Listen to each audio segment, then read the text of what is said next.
also known as the Royal Snob, also known as a few other names that I will not mention today. But yeah, it is an absolute pleasure to be here. I was not planning on it. I told Dee I had a shitty day. So I'm going to start off with a poem that just talks about when shit happens, basically, just to start it off. Where did we put those? Alas, here we are.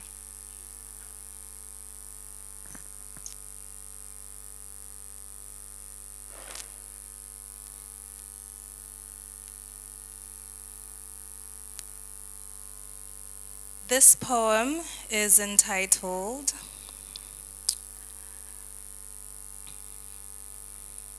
Okay, it's just a second, guys. I was so unprepared. But this poem is entitled Xylophones. Problems will never cease to exist. When one fly leaves, another one sticks. Challenges come into our lives with a sick sense of humor. All you gotta do is laugh sometimes.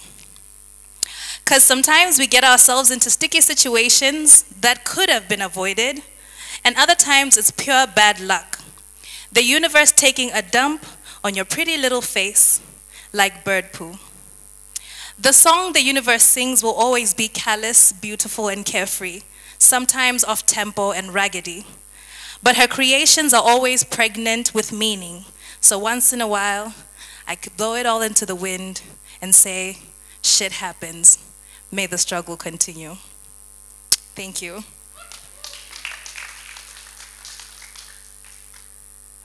The next poem I'm going to perform is something that I wrote when thinking about the challenges that we're facing on a global scale. We speak about victory today, but it is apparent when you turn on the news that victory is something that we are far from achieving. When you look at countries like Palestine, Congo, Sudan, Ethiopia, Somalia, hell, Zimbabwe is also going through a lot. Okay, our economy is shit. But you see, these are just some of the challenges, you know, that we face. And the interesting thing, though, is when you watch from a distance, it's really hard to understand what's going on. So I wrote this poem in thinking about a house, like a family that's going through a lot, and spectators who are watching from the outside looking in. And I just thought about how it feels to be in that burning house. So this poem is entitled Ash and Blood Falling from the Sky. As a hurricane of flames engulfed the wooden furniture, a skeleton of this house remains. A string of bones dangle in the firestorm, and acid water falls like rain. The floor is a puddle of gunk, melting rubber at the soul. The feeling of gasping for oxygen in the tear gas-filled air perplexes the mind as there are no canisters in sight.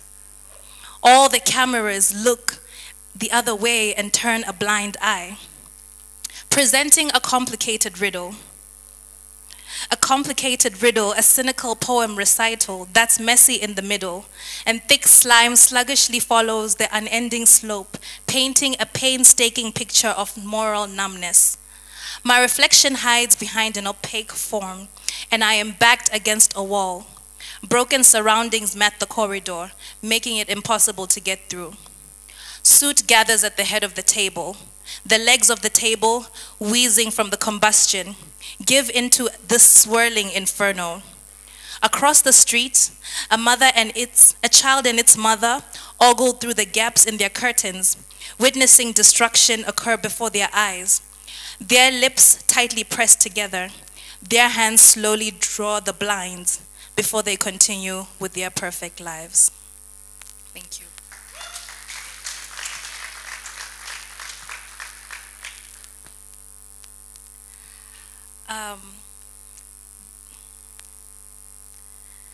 The last poem I'm going to perform is somehow in line with what Elizabeth's poem, well, at least her introduction, when she was talking about the possibility of getting a female president.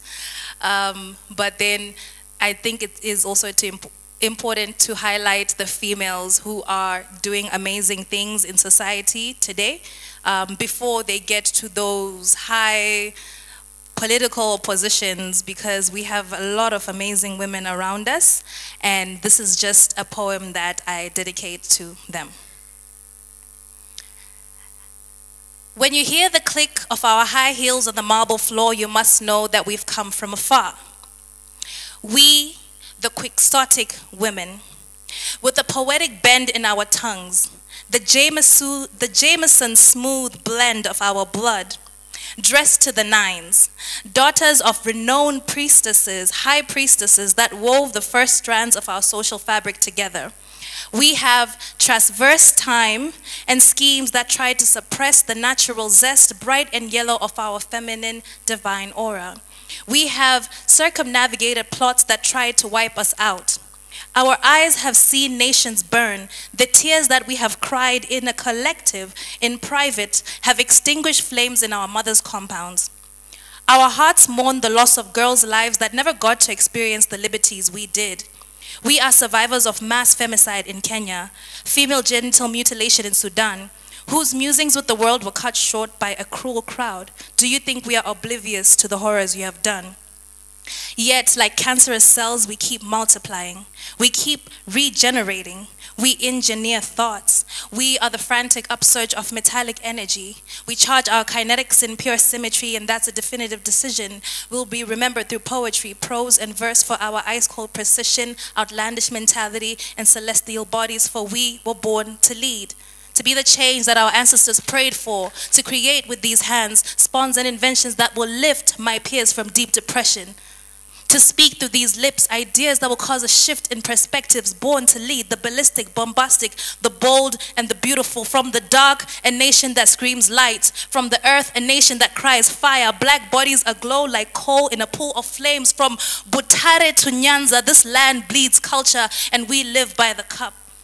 We do not tremble in the height of the night. We consume, demolish, and construe time. Within our bellies are factories and clockwork, wrenching and spawning, tinkering and toiling, midnight oil burning, fueled by our imagination, engines roaring, God herself imploring that we set a light to her reflection, redirect the refractions, and charge a blitzkrieg, maneuver swiftly, pose. We do not tremble in the face of adversity. No, we stand in formation, reassemble the wreckage and handle the situation, decentralize power, obscure the coronation, redivide power, mass distribution, address the retribution back to its senders. No charlatans will write our fate, for we were born to lead.